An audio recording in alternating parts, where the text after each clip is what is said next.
What's good, superstars? Back with another VV video. You got Superstar Joe. You got Superstar Robin Villain. How's it going, Rob? How you Doing this little speed bag with your head. But guys, if you're new here, do not forget, become a superstar. Smash the subscribe button down below. Hit the bell notification. You know whenever we post, you will see whatever topic we post. We may be doing giveaways for whoever hits that first button the most over a certain period of time. So the bell notification will definitely help you for that. We've seen the first battles like crazy. I think different person a couple times this week. So nobody's been super consistent at hitting it. You guys got to practice your timing. It's like going for a VV drop. Practice that timing. You can also become a superstar VIP. Get that star next to your name, get entered into giveaways, naming stars after you guys. At the end of the month, we do advertisements for you. We'll post all our buys and sells. You get access to that as well, and we got spreadsheets for everything. Also, shout out to all the VIPs who are in existence right now. You guys are holding it down, helping us post every single day. Twitter, Instagram, TikTok. We got Discord in the description. We got our VV link on Twitter, and we got a PO box if you want to send us some art. Or anything that you want to personally send to us, there's a PO box in the description. We have a couple things on the way. I'll talk about that in just a sec because I got full of surprises today. Full of surprises today. Yeah, quickly, let's get to it. We had a drop today. Back to the Future, Rob. How'd it go? I went for it. I checked. I reserved it. I saw it wasn't sold out. I went for it anyways. We talked about it yesterday. The downside was like a 60, 70 worst case scenario. I gambled for it. I got like 1,200. I got a 1,200 mint. I played with it a little bit in the room here on the desk just to check it out. Pretty cool. But I didn't flip it because it wouldn't go over listed, so I'll just hold.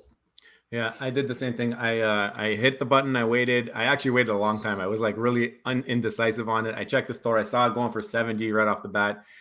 It went down. I seen one as low as like 49, which was kind of hectic. But anyway, I wanted that new car smell, so I minted one anyways. Also, I just had something sell that I didn't expect to sell. It was in the store for a while.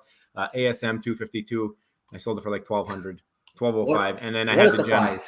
So if I didn't have those gems, I bet you I probably wouldn't have went for the drop. I would have bought secondary, but I got the new car smell on my DeLorean, mint number 3,000 something.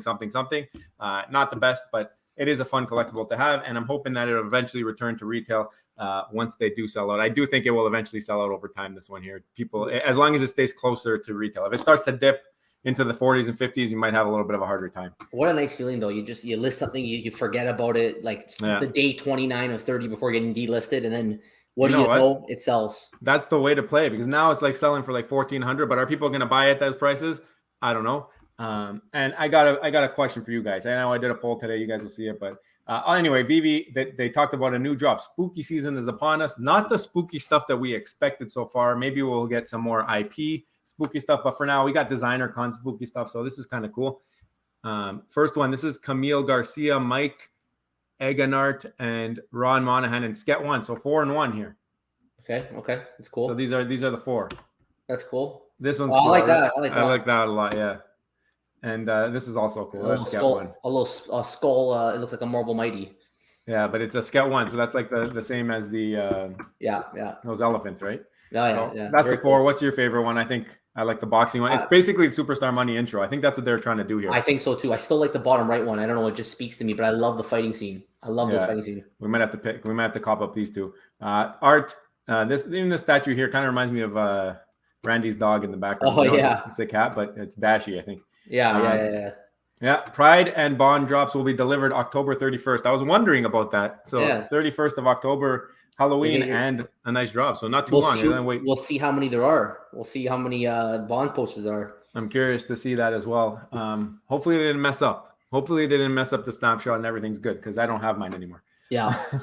I played by the rules though. So let's go to our Twitter.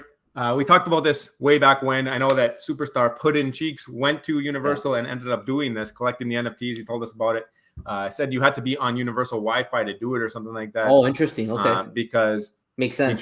He tried to do it, and until he went on the Wi-Fi, it wouldn't let him do certain things. I don't know if they've changed it since then with the complaints or whatever. But that would make sense, because you have to be at the park to get it. And in the lines. So you have to go in the lines for certain rides, and then each ride had one of these or something like that. It was cool. That's cool. But again, really bullish. Other parks doing NFT stuff, bringing it into the forefront. Millions of people go through that park probably during Halloween.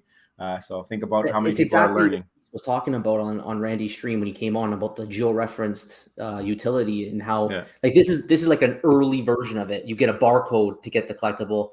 Soon there'll just be a collectible somebody drops there, and you can look at it as you're walking by in line, which is pretty cool. Maybe like click it or something. Yeah, it'll be cool, and I'll give you an idea. So, Omi the Clown, he gave you actually. This is all about Omi Daily Burn posting his video. Finally getting it out there. We've been giving him the pressure. Finally posted it. What's in the largest Veve wallet? FA on YouTube, must watch. I watched it. I was entertained. I did not know it was possible for one person to hold this many items. So you guys definitely have to check that out. No, they were owning like half of like all the secret rares and stuff. Like they were like massive percentages of sweeps of collectibles. Yeah. So if you want to know, it's good information as well to let you know maybe if you want to go for something, because if you go for something and then this person dumps everything, like what's going to happen? I mean, it goes both ways. If the person's a committed holder, then there's less supply. But yeah, there's always, you open the door to that risk. We're going to get to that committed holder in just a second. But how I imagine Legal Dave. So if you watched the stream yesterday when David, you went on, he was on late. I actually stayed up and watched it. It was like 1:30 our time by the time he got off. But he talked about Legal Dave and how there's someone who's on the legal team. It's one of his friends. He's going to be at Decon. So Legal Dave, I said, this is how I think Legal Dave would look. And so it's all perfectly legal. We got to find out who this legal guy is and get his number. Yeah, I think so. So other thing, the Juju, again, on the DeLorean drop, number 45. Wow. Superstar 45. Johnny C. Let's go. Number 45. Let's go. There we go. I'd love to know if he made a pretty penny on that. I hope so. If not, if he's holding it for the long term, I'm sure he will do well at any point. That's funny. I mean, when you get anything sub 50, you're like hyped every time. I love the Juju. See, if you don't go for the drop, you don't even open the door to this chance. You don't have that chance. Exactly. Also, we have another longtime supporter, longtime superstar Audie, even has it in the Twitter name there. I want to see more of that, though. I would love to see more of that. That would be amazing. Number 583. So a 3-digit. Nice. Just because he's a superstar, telling you. He gets the Juju. That's how it works. If you guys are going to Decon, Anaheim, and you want to make sure you can get into any kind of after party that Mr. MC1 is throwing, you guys know he did the after party at Comic-Con for New York. He is asking for you to send a DM and give him the names of people attending. So we've already done that. We let him know, listen, we're trying to come. So make sure you do that so he can get a venue that's big enough to hold everybody. Yeah. I tweeted this out yesterday. It was Rich Got Gems, fellow superstar. He did a giveaway. Here's the winners, just so you guys know. If any of you did do that, he's also sending us some comics as well, and we're going to obviously share the love in some way with you guys. So another reason you want to be subscribed. Yeah, this was cool. Universal Studios Hollywood. They're talking about us today. We never skip leg day because we walk the Star Way. They're talking about superstar money, obviously. The connection. Know. They did the smirk face. I always do the smirk face. So it's like double, watch my tweets. But the Star Way. I guess it's not just Veve who watches us. Oh, speaking of holders, I mean, we do know that Dr. Profit has a big wallet.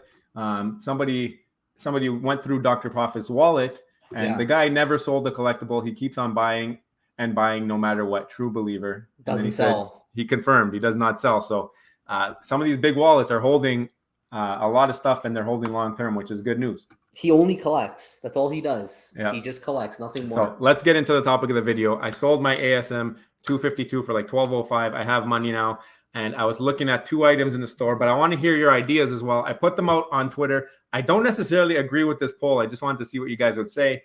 I said Todd or AF15 UR. Let me give my cases on both. I want to hear what you have to say, Rob, and then I want to hear what the people have to say in the comments. Maybe there's other combinations. Maybe it's just holding gems. Like that's always an option at this point. But my case for Todd, easy one. It's the first one ever. It's always going to be first. That argument will hold the test of time if Veve is the prominent platform, which we expect it to be. But my other option here, now this is where I get a little confused because AF15 UR is at all-time lows right now. It's like 1,000 gems. So you guys might buy it before I even make a decision here. But there's only 500 editions, some of which have been held back. The other thing is it's exclusive artwork. So it's like people can make the argument about, I guess, reprints or facsimile, whatever you call it, the other type of a copy of the original version. I know there's argument, but it's not the truth because it's still true ownership, or some kind of ownership on Veve, having the rights and maybe eventually true ownership. But the Veve exclusive cover, it could, to me, I feel like it has that pizzazz. It's like something that people who own the real cover in real life can't own unless they own it on Veve. So you know what I mean? Like you can own a real life AF15 like David Yu, like Dan Carruthers has, but they don't own the exclusive cover artwork unless they buy the NFT. So what do you think, Rob? I think that on your last point there about AF15 exclusive covers, we got to do a whole dedicated video on the rares, the ultra rares that are exclusive to Veve. Yeah. I think there's a lot to be said about the potential of those in the future, because there's going to be more digital art, more digital comics, more digital collectibles that may potentially be from the same IP, no longer exclusively on Veve. So how do you stand out? Anyways, I think we should leave that for another video. So I like your thinking on the AF15, but I've always said it's more fun to own collectibles personally. I like the AR photos. I know a lot of people are really into the comics. You have a real world measure of value. But man, if I had to choose between those two, I'd go Todd. Because it is the first one here. You know, it's still premium. It's DC, right? You got Batman. Like everyone in Veve, you know about Todd. You're like at a different respect level when you own a Todd. So if you could get your hands on one of these, if you had to choose between the two of them, then I would say that's one to go with. But we can't forget about the crypto pro strategy, right? Yeah. What about using the 1,000 gems to just buy a lot of stuff that's worth a lot less? You could probably pad on easily right now 50 collectibles with 1,000 gems. It's not that hard to be able to find a way to get 50 collectibles that you can then on the next bull run, part ways with a lot easier than you might be willing to part ways with this Todd. No. So it's kind of a balance. I mean, we did this whole idea of like what's better, like stacking and selling or buying one big heavy thing, and we did it with the common. Remember the common Marvel comics, and we found that like stacking like 100 Marvel comics in the end outcompeted buying the secret rare somehow because of the way. I guess the prices were, it was just so much easier to go from 100 to 700 than at that time. I guess it was like 10,000 to 50,000. So there's a lot to think about. I think we need the help of the superstars below to tell Joe what to do with his 1,000 gems. Because I like that last idea actually more than both of these ideas, and might be the way that we go here. But I just was trying to make an argument for the two. The thing that I think about when I think about AF15 ultra rare, like I said, the exclusivity, that to me is not matched. I mean, I guess even the secret rare, but the fact that there's a secret rare is kind of makes me a little bit less into it, because that secret rare, I guess, is its own cover as well. Yeah. But when I'm talking about Todd, I know that if the market turns and when it turns, how hard is it going to be for 500 people to hold versus 7,500 people? Yeah. To find 500 believers in AF15 versus finding 700.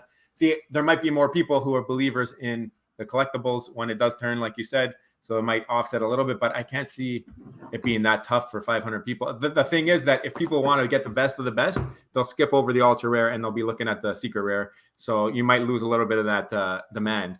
So I don't know, but I like the last idea. I know Carlton's going to be in the comments. He's going to be telling me, Joe, make sure you're just buying on the dips and selling. He might even tell you just to buy up all the Murmur-Cornos. He's going to want me to buy all the Electras, but that's not going to happen. I got to make sure it's some decent IP at least. I would say Marvel Comics #1 is like a perfect example of that. The common. Yeah. That's like a perfect example. It's true, actually. Maybe just stack on those. But I mean, I think the way we got to look at this, everybody wants to hit that home run. I think if we go for something like your last point, I think is probably what I'll end up doing. But I'd love to hear still the debate between these two, if AF15 is being disrespected in this poll or not, or if it's actually Todd is that much better. But yeah, I want to know that. But also, I think we need to look at the picture here and say, look, if you make 20-30% on any collectible on this app, you're doing good. So if you go in with a lower mindset, go in for lower things like Mickey Mouse's and big IP, and you buy it at 10, you sell it at 15, because after they take their rake, then you're at 14, you made 4 gems. Sure, It's not a lot, but people are going to be looking at those items because they're bigger IP. It might be a little bit easier to do those types of plays than buy something at 1,200 and then try and sell it, and it's on the way down to 800. 900, and that type of thing, the thing with selling too, you got to cover the 8.5% fee, and then on top of that, you got to cover the criminal 10% payout fee. Oh, true, for payout, if you decide to do that. So you gotta cover right there. You got 20% just to be able to break even, and then you got to go above and beyond. So let us know your thoughts below. We need your help. Tell us below in the comments, what would you do if you were in Joe's position right now and you had 1,000 gems? And it's okay to say do nothing and hold. Like that's okay. That's valid. Because you never know. If we're in a bear market, it can keep going down.